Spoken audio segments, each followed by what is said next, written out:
नमस्तस्यै नमो नमः। पोडियम पे बुलाना चाहूंगी और स्पेशल थैंक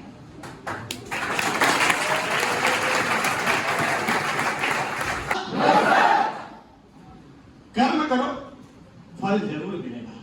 और उसी के लिए आज जिस इंसान के लिए हम निरंतर पिछले 3-4 वर्षों से हम निरंतर मनाते आ रहे हैं विजय दिवस हमारे साथ हमारे सानिध्य में उनके सानिध्य में विजय दिवस बनता है।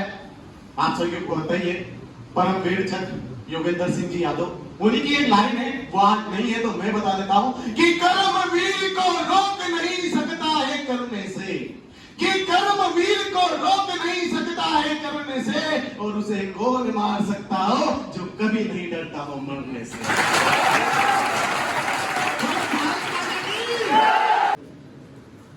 सीडीएस जनरल विपिन साहब को मैं अपनी श्रद्धा सुमन अर्पित करता हूँ।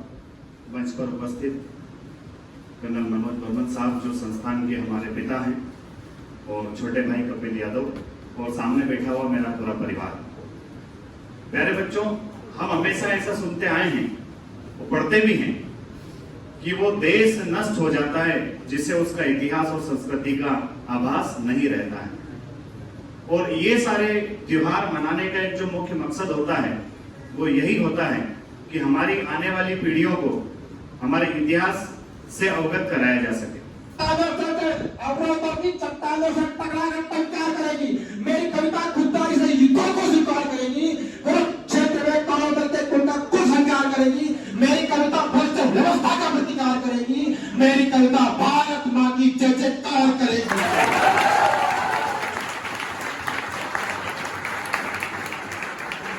मेरी कविता वीर शहीदों को प्रणाम करेगी, भारत माता के अंतस्थ का स्वाभिमान कहेगी, और विश्व गुरु के सिंहासन का गौरवगान कहेगी, वंदे मातरम के अर्थों में अभ्युत्थान कहेगी।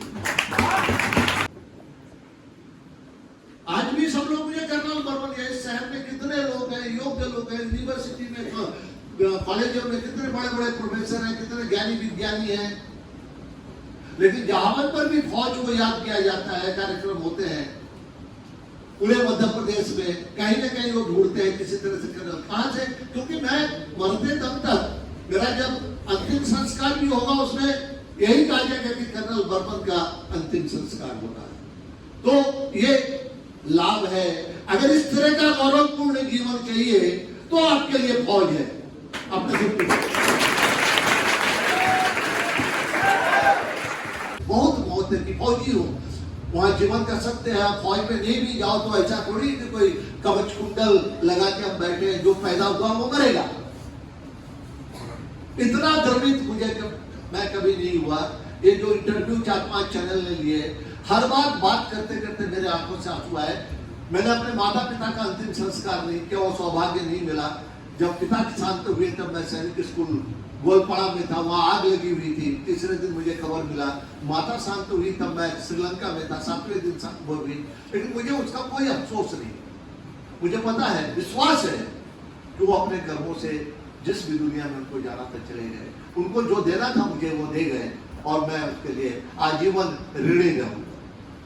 कई बार यहाँ से कभी जब आज जो भी आपका सपना है, जो भी मन में है, फौज के प्रति जो भी भावना है, उसके अतिरिक्त इन बातों को याद रखना, क्योंकि जो सब आप सपना देख रहे हो, जो अपेक्षा है वो नहीं है। ये सिर्फ गाना गाया जाता है, कैसेट ये सुनाया जाता है। शहीदों के मजार पे मिले लगेंगे हर वर्ष मेले, वतन के मरने वालों पर का यही बात हमेशा होगा। ये साल में 1-2 बार 15 अगस्त 26 जनवरी को ही लोगों को याद आता है, या कोई शहीद हो जाता है उसी दिन याद आता है। उसके सिवाय कोई आपकी परवाह नहीं करेगा। इसके लिए तैयार रहना। लेकिन हम अपने वतन के लिए इंडिया फर्स्ट, जो उस व्यक्ति का, वो जिनकी फोटो लगी है, उन्होंने हमेशा एक बात कही है, आपके दिल में अगर वो इंडिया फर्स्ट है तो आप फौज के लायक है। तब इस जिंदगी में it's a very difficult and tough life. मेरी 43 साल की शादी में पिछले 5-6 साल 7 साल रिटायरमेंट लेकर यहाँ परिवार पे आया, तब मैंने परिवार के साथ जीवन किया। ये सब डिप्रिवेशन है, ये होगा, एक इनहेरेंट इन दी जॉब है। आप परिवार से दूर रहेंगे और कोई जरूरी नहीं कि हर बार आप छुट्टी में स्वयं घर आए। कई बार ऐसा संभव है कि आप तिरंगे में लपेट कर लाए।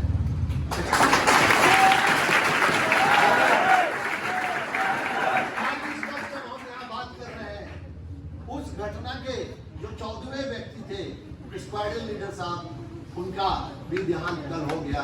अभी अपने पड़ोस में भोपाल में उनका अंतिम संस्कार हो रहा। ये सब है, हो सकता है, लेकिन इसके ऊपर मैं सिर्फ इतना ही करूंगा, जो भी जीवन में जन्म लिया है, इस धरती पर जो आया है, मृत्यु उसके लिए भगवान ने आपका बर्थ सर्टिफिकेट साइन करने से पहले आपका डेथ वारंट साइन कर दिया। कोई ऐसा नहीं माइकल आज दुनिया में जो कवच कुंडल लेकर पैदा हुआ, जो आएगा वो जाएगा जरूर।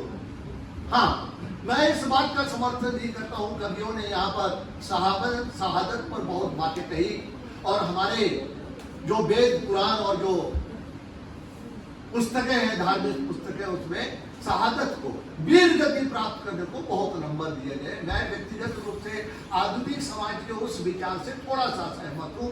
जब मैं आपकी उम्र का था और सन 65 की लड़ाई हो चुकी थी, ताशकंद हो चुका था, शास्त्री जी शहीद हो चुके थे, उस वक्त जोश तभी आता है हिंदुस्तान में लोगों को जोश आने के लिए, या फौज कोई लड़ाई करे या कुछ लोग शहीद होके तिरंगे में लपट कर आए, उनके लिए बहुत बड़ा तमाशा होता है, बहुत भीड़ इकट्ठा होती है, बहुत कसमें खाई जाती है। आप लोगों ने भी पेपर से पढ़ा होगा, शहीदों की पत्नियों को उस वक्त जाकर घोषणा कर दिया जाता है, पैसे दिए जाएंगे, इतना जमीन दी। पंक्तियां लिखी होंगी यही देखकर कि क्षितिज तक सौर गूंजेगा, क्षितिज तक सौर गूंजेगा, स्वयं गिरनार बदलेगा, क्षितिज तक सौर गूंजेगा, स्वयं गिरनार बदलेगा, उतारो भारती की आरती, सम्मान बदलेगा, उतारो भारती की आरती, सम्मान बदलेगा, विवादों में उलझकर कीर्ति मां की मत करो धूमिल, विवादों में उलझकर कीर्ति मां की मत करो धूमिल, शहीदों की करो पूजा तो हिंदुस्तान बदलेगा, शहीदों की करो पूजा तो हिंदुस्तान बदलेगा। अगली कुछ 4 पंक्तियां उसी सो कॉल्ड इंटेलेक्चुअल के लिए, जो कहने को कुछ भारत देश का नागरिक है। तो इन पंक्तियों में कुछ देशद्रोही क्या होता है, इस पंक्ति मैं इस सबको बताना चाहूंगा कि बिना मौसम हृदय को किल से भी कूजा नहीं जाता, बिना मौसम हृदय को किल से भी कूजा नहीं जाता, जहां अनुराग पलता है वहां दूजा नहीं जाता, जहां अनुराग पलता है वहां दूजा नहीं जाता, विभीषण भक्त है श्री राम का ये मानते सब है, मगर जो देशद्रोही हो उसे पूजा नहीं जाता, मगर जो देशद्रोही हो उसे पूजा नहीं जाता। अगली 4 पंक्तियों में कुछ शब्द कहना चाहूंगा कि इस दुनिया में, इस भारत में सबसे बड़ी इबादत क्या है, या हमारी सबसे बड़ी इबादत क्या है।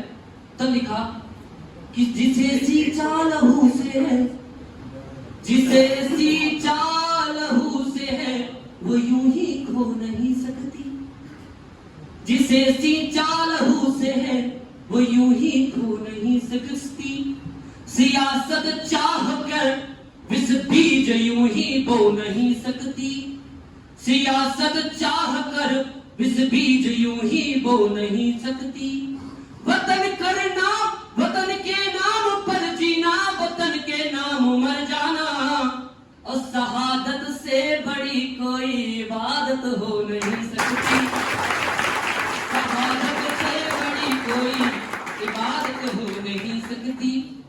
अंतिम 4 पंक्ति आप सभी के समझ कुछ ऐसा रखूंगा कि अगर माटी के पुतले देह में ईमान जिंदा है, अगर माटी के पुतले देह में ईमान जिंदा है, तभी तक देश में समृद्धि का सम्मान जिंदा है, न भाषण से है उम्मीदें, न वादों पर भरोसा है, और शहादत के बदौलत बदौलत मेरा हिंदुस्तान जिंदा है, शहादत के बदौलत मेरा हिंदुस्तान जिंदा है। आज हम सभी देखते हैं कि हमारी मातृशक्ति कितना आगे बढ़ चुकी है। हमारी मातृशक्ति आज किसी से पीछे नहीं। तो कुछ 4 पंक्तियां आई और वो 4 पंक्तियां कुछ इस प्रकार से थी कि जिम्मेदारियों का बोझ परिवार पे पड़ा तो ऑटो रिक्शा ट्रेन को चलाने लगी बेटियां, साहस के साथ अंतरिक्ष तक को भेद डाला, सुना है वायुयान भी उड़ाने लगी बेटियां। और कितने उदाहरण ढूंढ कर लाऊं, हर क्षेत्र शक्ति आजमाने लगी बेटियां, अबीर की शहादत में अर्थी को कांधा देके, सुना है शमशान तक जाने लगी बेटियां, वीर की शहादत में अर्थी को कांधा देके, सुना है शमशान तक जाने लगी बेटियां। और कुछ पंक्तियां और लिखी, उसको आप सभी समझ रखूंगा कि जिंदगी में हासिल हर मुकाम कर जाओ, जिंदगी में हासिल हर मुकाम कर जाओ, दुनिया याद करे ऐसा कुछ काम कर जाओ, याद करो दिए और बाती के दोस्ती को, जो स्वयं में जलकर उजाला फैलाती है, अंधेरे कमरे को रोशनी से जगमगाती है।